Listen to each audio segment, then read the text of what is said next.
Eu acho que todos vocês já ouviram falar o que é, ou pelo menos o que foi, a Reforma Protestante.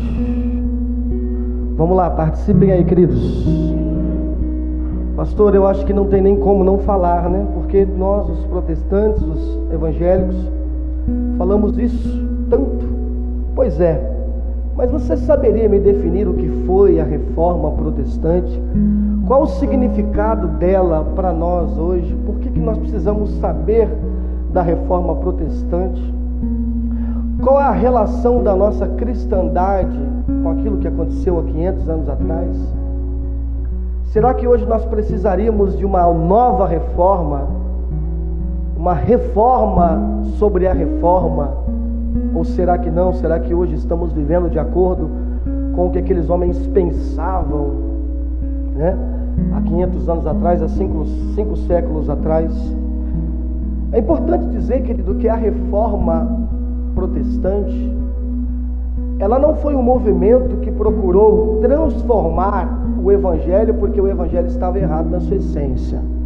Pelo contrário, a Reforma Protestante, na verdade, ela era um movimento que ela buscava encontrar, digamos que a religião, encontrar, digamos que a organização chamada igreja, com os princípios básicos.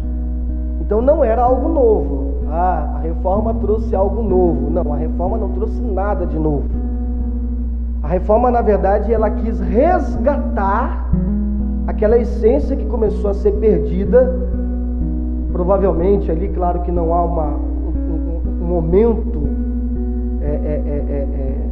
decisivo para isso, mas aos poucos, né, a partir do século 5, 6, depois da escolástica, né, que foi um movimento filosófico dentro da igreja, ali a igreja começou a perder, digamos que, os seus propósitos originais. Então, a Reforma Protestante vai ter o seu grande nome, Martin Luther, ou Martinho Lutero, em português. Martinho Lutero, ele vai lá no seu amigo, né? Claro que eu estou aqui romantizando a coisa, mas ele vai lá no seu amigo Gutenberg, pega ali as prensas, que era uma invenção, a imprensa, que era uma forma de você reproduzir títulos e livros, folhas em alta escala, e ele pega ali a prensa e ele produz um texto de 95 teses. Ele espalha esses textos em todas as catedrais, em todas as igrejas da Alemanha, e ele mesmo vai em punho e ele bate o martelo, ele crava na catedral de Wittenberg no dia, vamos ver se vocês sabem, no dia, quase, no dia, agora deixa eu ver se vocês sabem, qual é o dia de Halloween? Tá vendo? Halloween a gente sabe, o dia da reforma não, é o mesmo. Dia 31 de outubro de 1517, ele vai lá e ele fixa as suas 95 teses, e é importante falar que ele fixou elas em latim, porque o objetivo dele não era causar um alvoroço entre os fiéis, mas uma reflexão aos clérigos. Então ele fixa as suas 95 teses na capital alemã, na catedral da igreja em Wittenberg, na Alemanha. E qual era a crítica?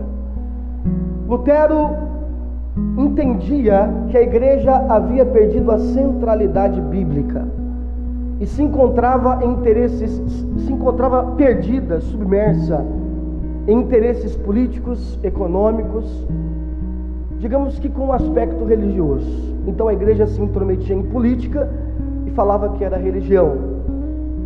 A igreja se relacionava com assuntos econômicos e falava que era religião. Talvez esse tenha sido um passo importante para a libertação de igreja e Estado, né? E naquela relação humana, claro que a igreja também tem a sua perspectiva de Estado, mas uma perspectiva escatológica e não relacionada às leis, aos governos, aos mandamentos, às organizações sociais e humanas, enfim. Então Lutero, ele questionava o monopólio da igreja na vida religiosa. A igreja entendia que, numa linha sucessória, os papas eram a autoridade de Deus para qualquer decisão da igreja. Ou seja, então eles entendiam que se você fosse voltando de papa em papa, você chegaria em Pedro, e Pedro seria aquela pedra que Deus edificaria a igreja, e a linha sucessória de Pedro seria a única autoridade de Deus na terra, com o poder espiritual de reger a vida das pessoas. Logo, alguma decisão, alguma orientação que não viesse do Papa, ela devia ser, digamos que, negligenciada, ou até mesmo censurada, ou até mesmo posta como heresia, posta à fogueira, a uma condenação. Então Lutero dizia: não, essa igreja romana aí, ela não pode deter esse poder, esse monopólio. Além disso, Lutero questionou também as relações do papado com as relações políticas. Então, para um governador, para um presidente, para um rei se manter no poder, criou-se uma espécie de cultura onde ele precisava da bênção do Papa. Se ele não tivesse a bênção do Papa, ele não conseguiria reger a sua nação. Com isso, os papas costumavam a se intrometer nas decisões dos países, elegendo determinados reis, perseguindo determinados reis. Então, isso começa ainda no fim do Império Romano, e ele vai percorrendo por toda a Idade Média. Lutero também vai condenar uma questão que havia na igreja, que era a prática das indulgências. E o que era a indulgência? Você já deve ter visto já um quadro muito famoso, onde é uma fila de pessoas, e ali um clérigo, né? Um bispo, assinando uma espécie de recibo, entregando aquela indulgência, um pagamento a alguém que estava, digamos que, comprando o perdão dos seus pecados. Então a igreja nos dias de Lutero estava corrompida, porque ela usava a teologia de soteriologia, a teologia de salvação, a soteriologia, deturpava e dizia que um simples homem, um bispo, um padre ou papa, poderia liberar perdão para alguém. E esse perdão, antes ele era liberado à confissão, mas depois ele passou a ser liberado sob prática de pagamento. Inclusive as indulgências, ela alcançou um nível, digamos que, metafísico. Por quê? Porque começou-se então a buscar perdão por pessoas que já haviam até morrido. Então um familiar meu morria e eu buscava uma indulgência até o padre, e ele liberava perdão para aquela pessoa que já tinha morrido. Era conhecida por nós aí como uma prática de penitência, embora no seu sentido estrito penitência não significa isso. Então havia, digamos que, sérios problemas de moralidade, abuso de poder, padres, papas, sacerdotes que perseguiam pessoas por objetivos, por premissas políticas, econômicas. Lutero, como um bom agostiniano, ele vai pregar contra os abusos de corrupção e de avareza que havia. Então a igreja, ela tinha se tornado detentora de muitas posses, né? Ela enriqueceu muito, se tornou talvez o maior de todos os estados. Então ele se angustiava muito com esses desvios que eram comuns. E qualquer coincidência, aliás, qualquer comparação com os nossos dias não é mera coincidência. Você vê hoje que muitas igrejas protestantes estão caindo nos erros daquilo que os protestantes questionaram. Se envolvem com política, são detentoras de poder, de posses, homens que se acham super-heróis, que podem determinar se no terreno do irmão vai ter demônio ou se não vai ter demônio, né? Se o irmão pode fazer A ou não pode fazer A, se pode fazer B ou se não pode fazer B. Então a reforma, querida, ela é mais do que um bannerzinho de internet que a gente compartilha lá no dia 31 de outubro. Eu fico até constrangido às vezes quando eu vejo crente de igreja neopentecostal compartilhando frases da reforma, sendo que muitas igrejas hoje praticam exatamente aquilo que a reforma condenou. É importante você entender que a reforma, ela não aconteceu num único dia. Então foi no dia 31 de outubro de 1517 que Lutero foi lá e fez a reforma. Não, a reforma ela foi um movimento de 100 anos, de aproximadamente 100 anos. Ela começou na Alemanha, depois ela foi para a Suíça, nas duas cidades famosíssimas da Suíça, para a reforma em si, que é a cidade de Zurique e a cidade de Genebra, onde nasceu Calvino, Genebra. Depois ela vai para os Países Baixos, conhecido por nós brasileiros como Holanda, e ali você tem o movimento menonita, anabatista, presbiteriano, e por fim ela chega até a França e acaba na Escócia e na Inglaterra com o surgimento da igreja anglicana. Os principais nomes, embora existem muitos outros nomes além desses, mas os principais nomes da reforma, nós temos os valdeses, que vêm antes do próprio Lutero, com a pré-reforma, John Wycliffe, Lutero, Calvino, Zwinglio, John Hus e muitos outros, homens importantes e que revolucionaram de fato a religião cristã, que estava de certa forma contaminada pelos pecados dos seus dias. Amém, queridos? E com a reforma nasce então a ideia dos 5 solas. Vocês sabem quais são os 5 solas? Eu estou conversando com vocês, irmãos. Falem comigo, vocês sabem quais são os 5 solas? Então falem. Sola gratia, sola fide, depois solos Christus, depois. Por que você não anota? Porque você não sabe. Como cristão você tem que saber, não tem? Então anota aí, vai lá, pega o teu caderno. Não trouxe caderno? Anota aí. Sola gratia, sola fide, solo Cristo, sola Scriptura e solo Deo Gloria. Sola gratia, sola fide, solo Cristo, sola Scriptura e sola Deo Gloria. Pastor, o que é sola? Sola é uma expressão em latim que significa somente. Então, somente a graça, somente a fé, somente Cristo, somente a Escritura e somente a glória a Deus. Amém? É importante dizer que estas 5 solas, elas não apareceram no primeiro dia da reforma, e nem no segundo dia, e nem no 10º ano. Quando é que aparece? Na verdade, as 5 solas, elas foram sintetizadas e sistematizadas por teólogos protestantes que foram seguidores do protestantismo, da reforma.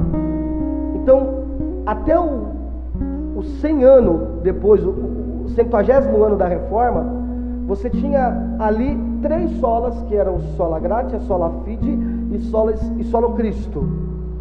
E com o tempo, então, ironicamente, a própria sola Scriptura e sola Deo Gloria, ela acabou aparecendo num círculo romano, católico romano, o que dava ainda mais integridade ao pensamento dos reformadores. Então, sistematizado, nós temos as 5 solas. Quais são? Sola gratia, falem comigo, gente. Sola gratia, sola fide, solo Cristo, sola Scriptura e sola Deo Gloria. Amém, queridos? Efésios capítulo 2, eu creio que você já abriu sua Bíblia. Efésios capítulo 2, versículo 1, diz assim: Ele vos concedeu a vida, estando vós mortos nas vossas transgressões e pecados, nos quais andastes no passado, conforme o curso deste sistema mundial, de acordo com o príncipe do poder do ar, ou da era, o espírito que agora está atuando nos que vivem na desobediência. Anteriormente, todos nós também caminhávamos entre eles, buscando satisfazer as vontades da carne, seguindo os seus desejos e pensamentos. E éramos, por natureza, destinados à ira. No entanto, Deus, que é rico em misericórdia, por meio do grande amor com que nos amou, deu-nos vida com Cristo, estando nós ainda mortos em nossos pecados. Portanto, o quê? Pela graça, leiam todos, vamos lá. Portanto, pela graça sois salvos. Deus nos ressuscitou com Cristo e Ele nos entronizou nos lugares celestiais em Jesus Cristo, para revelar nas eras vindouras a suprema riqueza de sua graça, por intermédio da sua bondade para conosco em Cristo Jesus. Portanto, de novo, pela graça sois salvos, por meio da fé. Isto não vem de vós, é dom de Deus. Não vem por intermédio das obras, a fim de que ninguém venha se orgulhar por esse motivo. Pois somos criação de Deus, realizada em Cristo Jesus, para vivermos em boas obras, as quais Deus preparou no passado, para que nós a praticássemos hoje. Embora muitos de vocês saibam praticamente parte daquilo que eu vou falar agora, é imprescindível nós reforçarmos isso na igreja, uma vez que muitas pessoas estão iniciando e não têm essa compreensão, e nós precisamos disso. Uma pergunta: se alguém lá do seu círculo de amizade, seu amigo de trabalho, seu amigo de faculdade, chegasse em você e falasse assim: olha, o que é graça? Qual a resposta você daria? O que você diria, o que é graça? Amém, queridos? Vamos por partes. Todas as religiões, inclusive aquelas religiões que não são religiões apenas no nome, mas têm aspecto de religião, que são movimentos sociais ou filosóficos, né?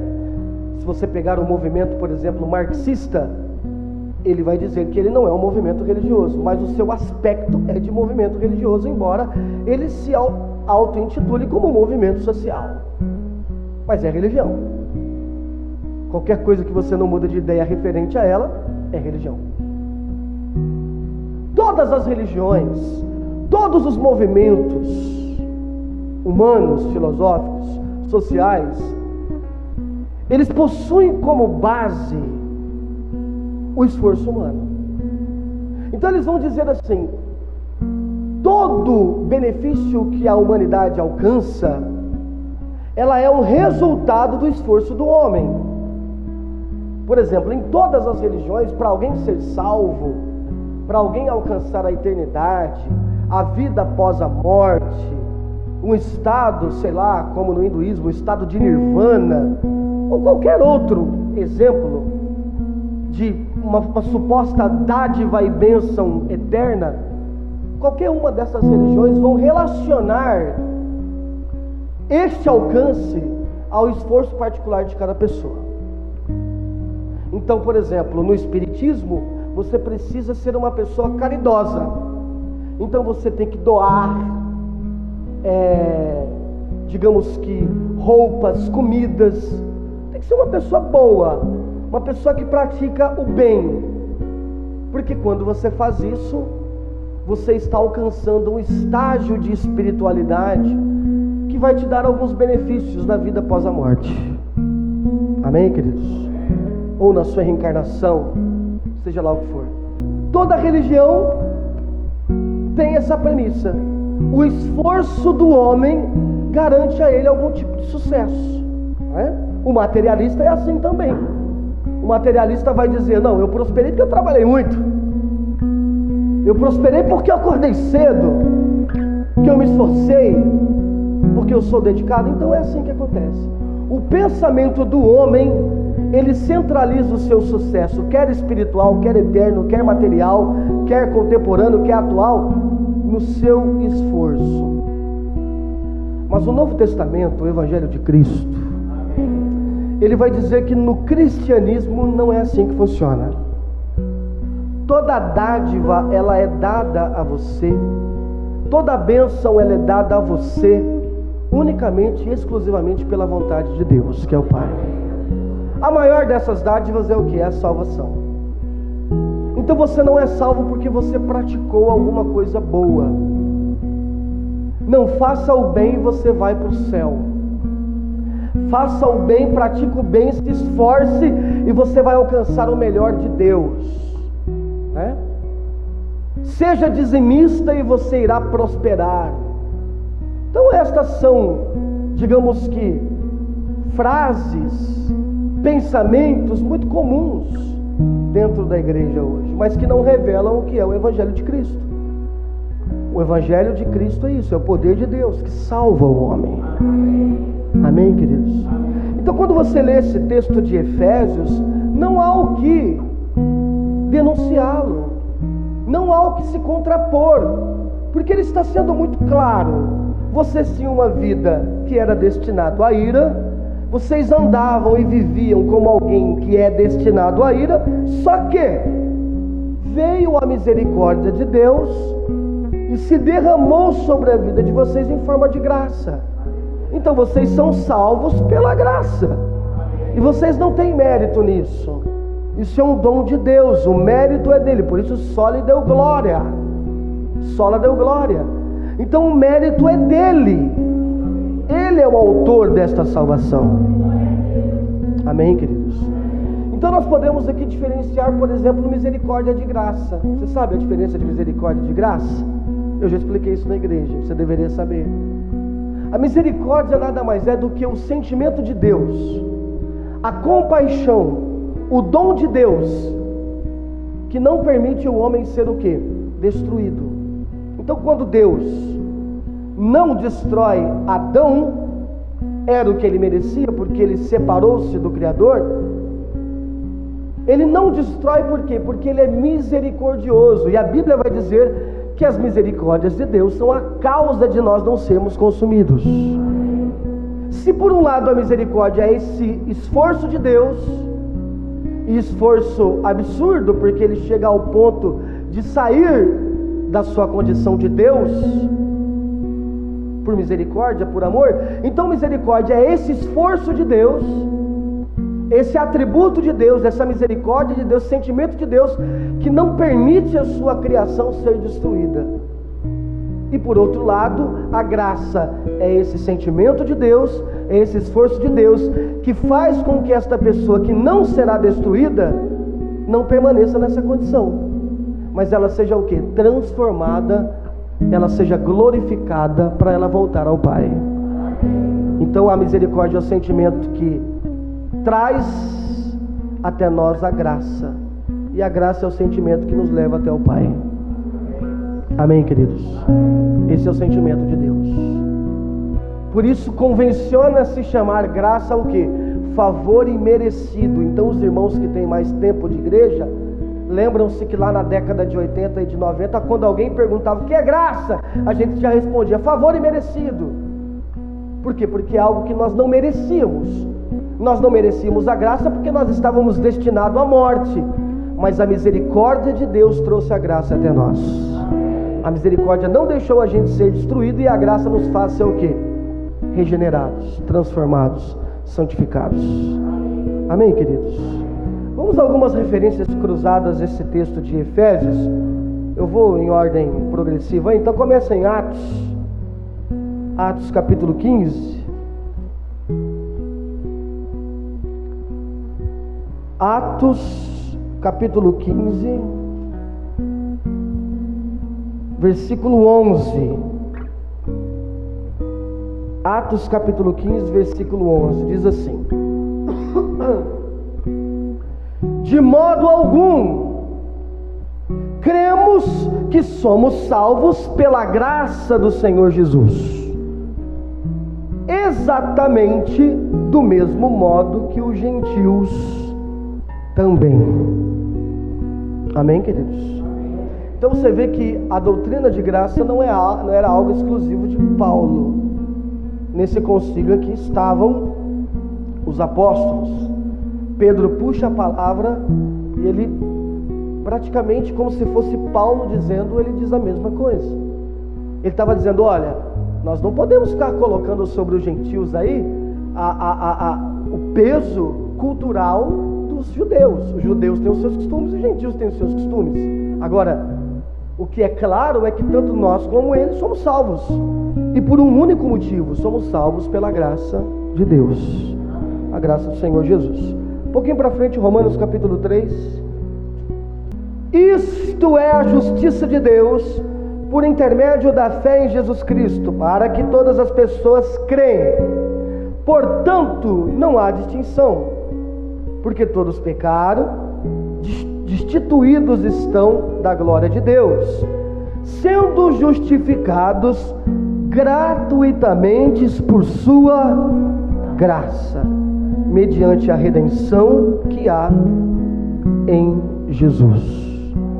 Um pouquinho para frente, Timóteo, 2 Timóteo capítulo 1, 2 Timóteo capítulo 1, versículo 9. Pois Ele nos salvou e nos chamou com uma santa vocação. Preste atenção. Ele nos salvou e nos chamou com uma santa vocação, não em virtude das nossas obras, mas em função da sua própria determinação e graça. Esta graça nos foi outorgada em Cristo Jesus desde os tempos eternos. Preste atenção, queridos. Então nós, se nos intitularmos cristãos reformados ou protestantes, nós precisamos, queridos, ter isso aqui guardado em nosso coração e, digamos que, mentalizado. Isso tem que ser muito claro para nós, isso tem que ser muito fácil de responder. Nós somos salvos pela graça, mas aí Paulo diz para Timóteo que após sermos salvos, nós somos convocados para uma missão santa, que nada tem a ver com o nosso esforço, mas com a graça que nós recebemos.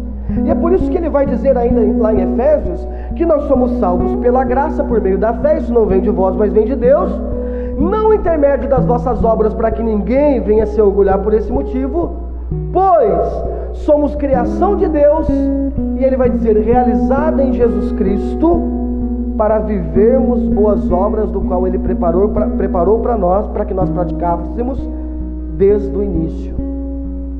Então preste atenção, porque a graça de Deus, ela não apenas te salva, mas a graça de Deus, ela também te mantém salvo. Deus não faria assim: eu vou salvar o machado do pecado. Mas por outro lado tem uma realidade bíblica. Qual? Que mesmo eu sendo do pecado, Paulo vai dizer em Gálatas 6, que existem duas forças que duelam contra mim. Duas forças que duelam em mim.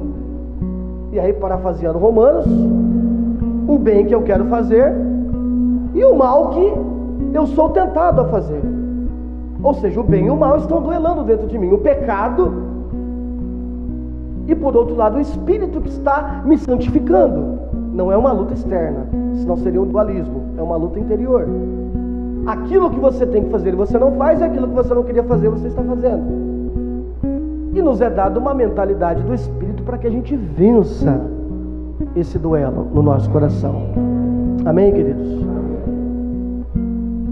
Se Deus me salvasse por sua graça e não me condicionasse o seu Espírito, essa mentalidade de Cristo, é como se ele salvasse alguém e entregasse essa pessoa salva, que agora é salva, ao seu próprio governo, à sua própria autonomia.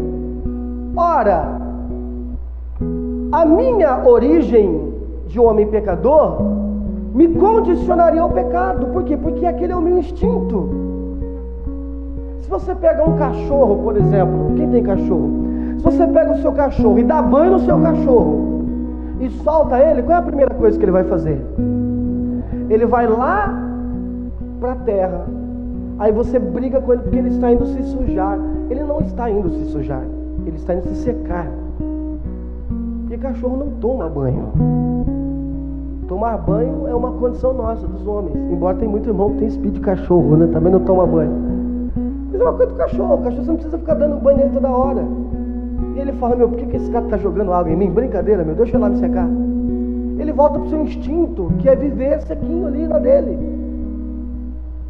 O nosso instinto decorrente ao pecado que é em nós, sempre vai, como homem, sempre vai nos condicionar ao pecado. Só que aí Deus, ele é misericordioso. Ele envia a sua graça que nos salva, mas ele também envia a sua graça que nos mantém salvos. Esse é o processo de santificação. Por isso você não está sendo santificado. Aquele irmão está sendo santificado porque você viu, ele vai no monte orar. Aquele irmão está sendo santificado porque ele é esforçado. Ele é fiel porque ele faz jejum. Não, isso não é um mérito seu, querido. Ser santificado, ser fiel, ser santo é um reflexo daquele milagre grandioso e glorioso que você recebeu, chamado graça de Deus. É um dom. Então eu me mantenho de pé não pelo meu esforço. Eu me mantenho de pé porque alguma coisa está me mantendo de pé.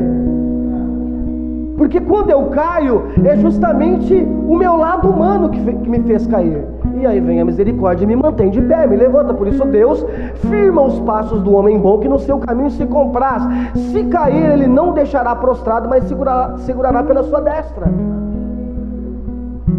Então nós nos mantemos em condições de santificados, porque a graça é operante em nós.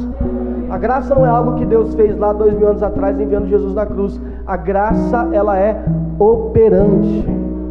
Ela opera em nós, ela nos mantém.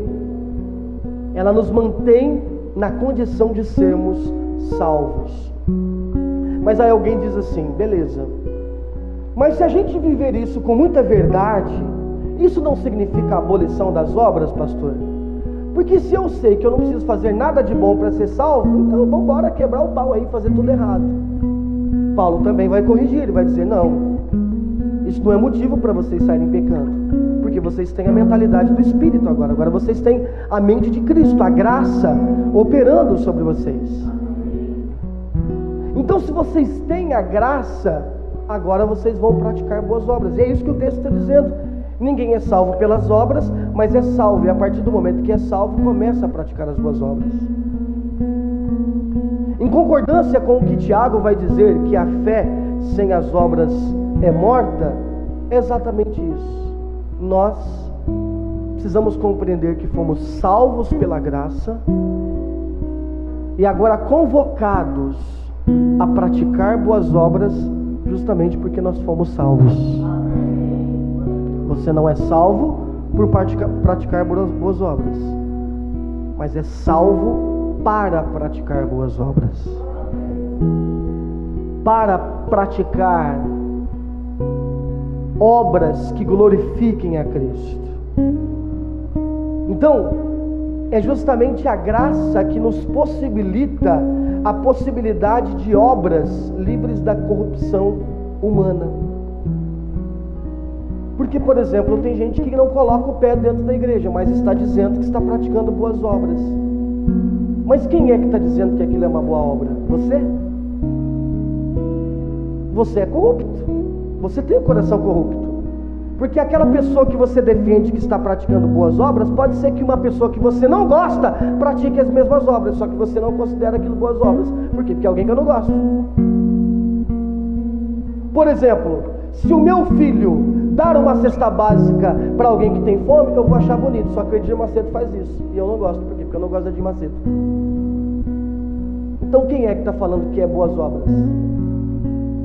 Só tem uma pessoa que pode nos justificar se algo realmente é bom ou ruim, e essa pessoa é Cristo. E aí ele conscientiza o quê?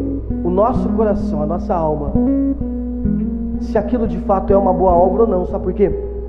Porque as nossas ações, inclusive as que achamos que são boas, podem ser contaminadas pela corrupção humana. E aí quando você pega, por exemplo, sabe esses grandes narcotraficantes? Pablo Escobar, El Chapo, esses caras famosos aí da Colômbia, do México, Luiz Inácio Lula da Silva, esses corruptos. todos esses caras têm um grupo de pessoas que gostam muito deles, que fala assim: ele me ajudou, ele me deu comida, mas qual foi o motivo daquilo? Você acha que Pablo Escobar fazia isso porque ele amava os pobres? Claro que não, ele queria manter o seu poder de mega multibilionário do tráfico. Então pode ser que quando eu estou fazendo um ato bom, a corrupção que há em mim está dizendo isso: faz algo bom e mostra para o bairro dos Pimentas inteiro que você é generoso, e mostra para o Brasil inteiro que a tua igreja é uma igreja comprometida com a ação social. Isso, mostra para todo mundo que você é diferenciado. É a corrupção humana, que é egoísta, que quer dizer assim: você é bom. Mas a reforma está dizendo assim: não, o homem não é bom. O homem é um pecador em potencial. Amém, queridos? Se ele está fazendo alguma coisa boa, é porque a graça está condicionando ele a fazer alguma coisa boa. Então ele vai se libertar de qualquer autoafirmação, ele vai se libertar de qualquer publicidade, porque aquilo não é dele, não é para ele. Aquilo é uma condição que vai ser levado o evangelho à frente. Então alguém vai olhar e vai dizer assim: meu, olha que coisa bonita que está sendo feita com aquela pessoa que é sofredora. E ela vai dizer assim: é o evangelho de Cristo, é a igreja. Amém, queridos? É isso.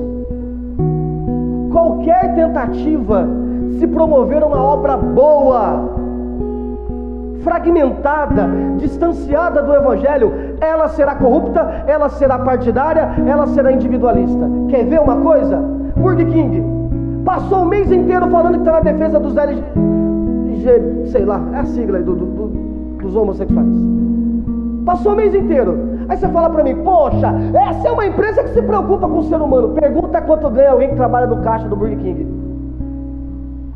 O cara tem que ficar no caixa, o cara tem que ir lá pegar o lanche, que ela não está pouco se importando com o funcionário dela e está se importando com alguém que ela não conhece. Uber enche a cidade de plaquinha e coloca lá: se você é um racista, Uber não é para você. Aí você fala: poxa, essa é uma empresa que está preocupada com o racismo. Será que ela está preocupada com o ser humano? Só que em São Paulo, ano passado, mais de 200 motoristas morreram na noite entrando em favela para buscar gente, e eles iam roubar e matavam. Ela nunca fez nada para mudar isso. Quem trabalha de Uber aqui sabe que Uber ganha a mesma coisa desde que a empresa começou no país. Ela fez uma central para motorista lá em Osasco. Você viu como é que eu estou revoltado? Sindicalista, né? Ela fez uma empresa, ela fez um escritório lá em Osasco, gastou não sei quantos bilhões.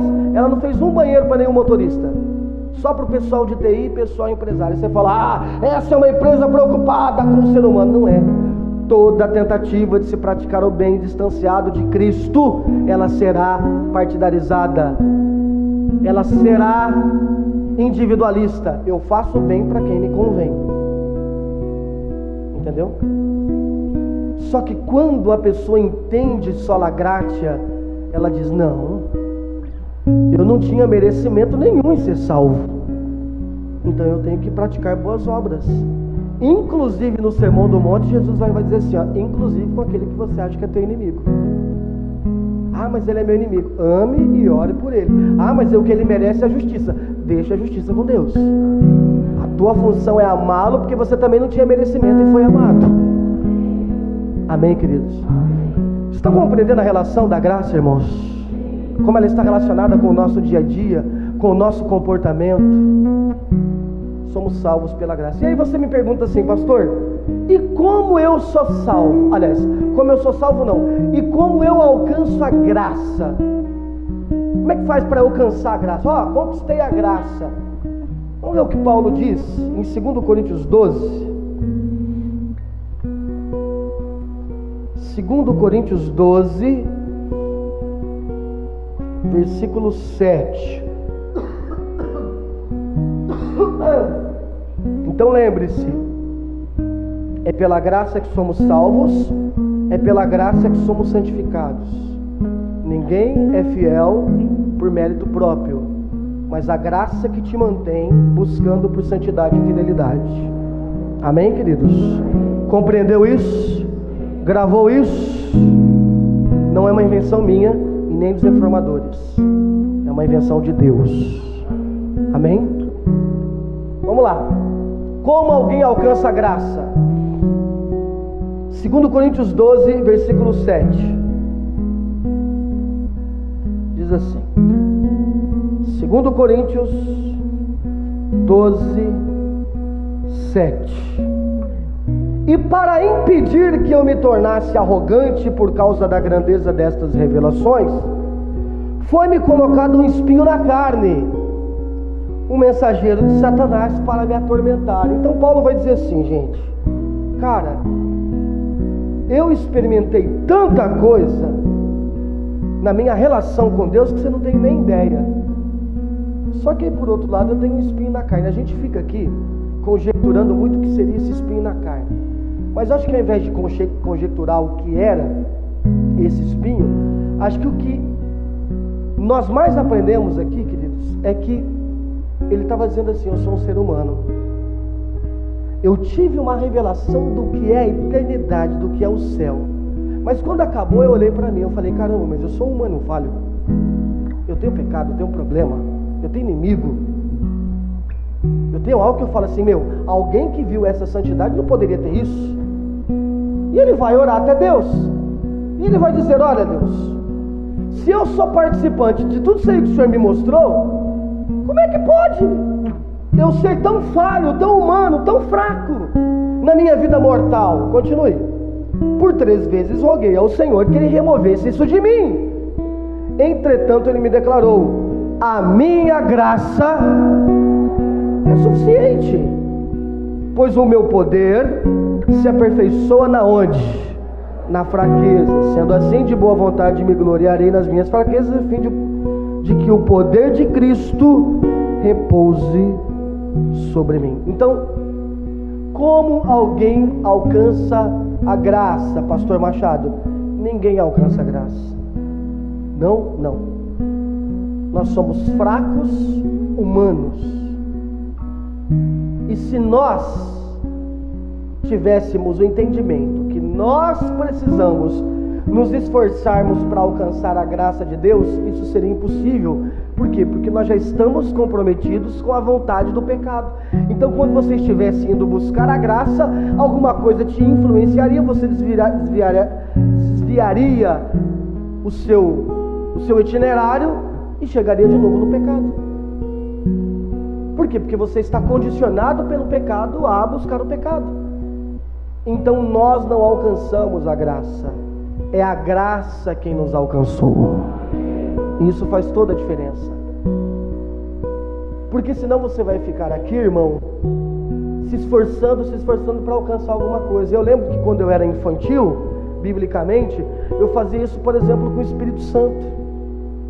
O cara chegava lá na igreja e dizia assim: eu não sou batizado no Espírito Santo. Eu falei: então nós vamos te batizar. E nós começava a orar: glória, glória, glória, glória, glória. E a gente dizia assim, quando você falar enrolado é porque batizou. E tinha gente que não conseguia, o cara, glória, glória, glória, glória, glória, glória, glória, glória, glória, glória. Eu olhava assim e falava: tem gente que não desembaraça de jeito nenhum, né? O Espírito.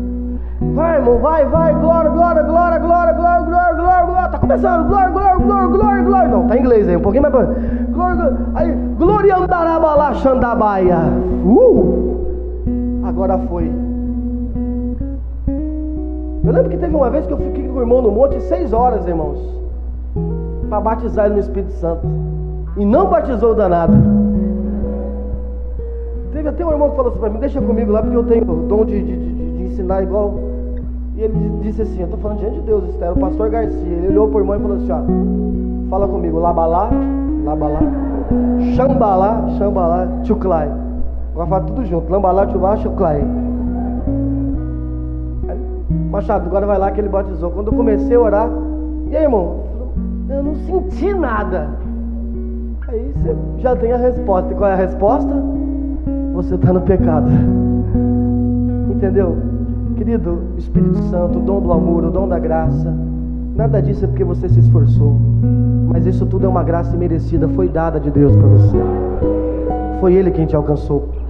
João vai dizer: Ele nos amou primeiro. Então significa que eu não tenho que me esforçar. Não, querido. O esforço, a santidade, a fidelidade, nada mais é do que um reflexo dessa graça que você recebeu. Você está falando, cara, eu estou me esforçando aqui, mas por quê? Não sei, é porque eu estou gostando disso aqui. É assim, é igual ir na academia. Alguém que tem aquele dom, porque eu acho que a academia, irmãos, é igual graça, é dom. Porque tem gente que tem um dom. Tem gente que compra calça. Eu vejo a Juliana, ela compra calça para ir na academia. Eu jamais compraria uma calça para ir na academia. Aliás, eu entendo que na academia é um lugar que você tem que ir com a pior roupa. Você vai esticar, vai rasgar. Ainda mais eu que sou gordo. Então, já põe a mais velha. Põe aquela camiseta do Michel Temer que você tem, sabe? Assim, do Jorge Tadeu. Eu sei que todo mundo aqui tem uma camisa do Jorge Tadeu. É ela que você tem que pôr. Entendeu? Mas tem gente que tem um dom. Tem gente que põe luvinha na academia. Leva garrafinha, irmãos. Eu ia pra academia, ficava olhando assim, eu falava, meu, aquele cara tem um dom. E ele chegava com a roupinha no armário, luvinha, proteína, fazia barulho quando fazia. É dom. Eu não tenho esse dom. Eu odeio academia. Ai, meu Deus, cheio de saco. Vamos lá. E aí você faz. É uma tristeza terrível. É dom, irmão. Entendeu? Então, se você não quer fazer exercício físico, irmão, você faz com desprazer. Já percebeu? Mãe. Mas quando você gosta daquilo, você vai feliz. Você sente o espírito mal saindo, né? Não sei o nome dos negócios químicos que libera, endorfina, sei lá o nome. Você sente os hormônios, né? Ah, como é bom isso. Pois é, algo que você gosta. Irmão, se eu falar para você que você tem que ser santo, fiel, para ir para o céu, você vai tratar disso com uma dificuldade. Por quê? Porque não é isso que o pecado, que o humano quer, que o caráter do homem quer. Mas se eu digo para você que ser santo, ser fiel, é uma condição natural, um reflexo que você pratica porque você ama a Deus, e amar a Deus é porque você recebe o amor dele, aí a coisa fica diferente. Fica diferente, não fica diferente? Você, quando vai trabalhar, você volta às vezes cansadíssimo. Volta ou não volta? Olha onde eu vou chegar. Quem vai trabalhar às vezes volta arrebentado para casa. Agora outra pergunta. Quem já foi para a praia e voltou mais arrebentado do que um dia de serviço? Aliás, as férias, ela te cansa mais do que o trabalho. Não é? O que você preferiria? Ficar de férias ou trabalhar? Por quê? Porque está relacionado a algo que você gosta. Alguém já tirou férias indo trabalhar? De graça, sem ganhar. Pegou férias? Não, sem trabalhar? Você é bichona mesmo, hein? Que isso? Não, mas por livre e espontânea vontade. Aí não, né? E aí, o que você está fazendo aqui? Não, fiquei de férias, tinha nada para fazer lá, vim aqui. Difícil, hein? Só se for algo que você gosta. Por isso o pessoal diz que você tem que trabalhar com aquilo que você gosta, né? Enfim. Querido, você vai ser santo, você será santo, fiel, dedicado às boas obras, mas por reflexo natural de ter recebido o amor de Deus na sua vida, por ter sido amado. É uma devolução natural, é um reflexo de devolver. Eu estou fazendo isso aqui porque olha o que eu recebi. Então lembre-se, ninguém alcança a graça, é ela quem nos alcança. E quando ela nos alcança? Ela nos alcança por meio da propagação do Evangelho, que é realizado pela igreja. Então, quando a igreja está lá cumprindo a ação social, não é para dizer que aquela igreja é politicamente correta. Quando a igreja se preocupa com questões como racismo, desigualdade, né, preconceito, não é porque ela é uma igreja moderna, não, porque essa é a função da igreja, ser luz. Mas essa luz não é originada dela, essa luz é um reflexo de Cristo. Amém, queridos? Então a igreja cumpre o seu papel social, ajudando, amparando, abençoando, o desamparado, o que tem fome, o necessitado, mas porque esse é um reflexo de Cristo, da graça na sua vida agora, em nome de Jesus. Ficou claro para vocês o que é a graça, irmãos? Então Lutero, quando ele começou a pensar nessas coisas, ele falou: está tudo errado. O povo está vindo na igreja aqui por causa de materialismo. Aliás, na verdade, o materialismo era praticado pelos sacerdotes, né? O povo mesmo era pobre. As pessoas estão aí pagando para receber perdão.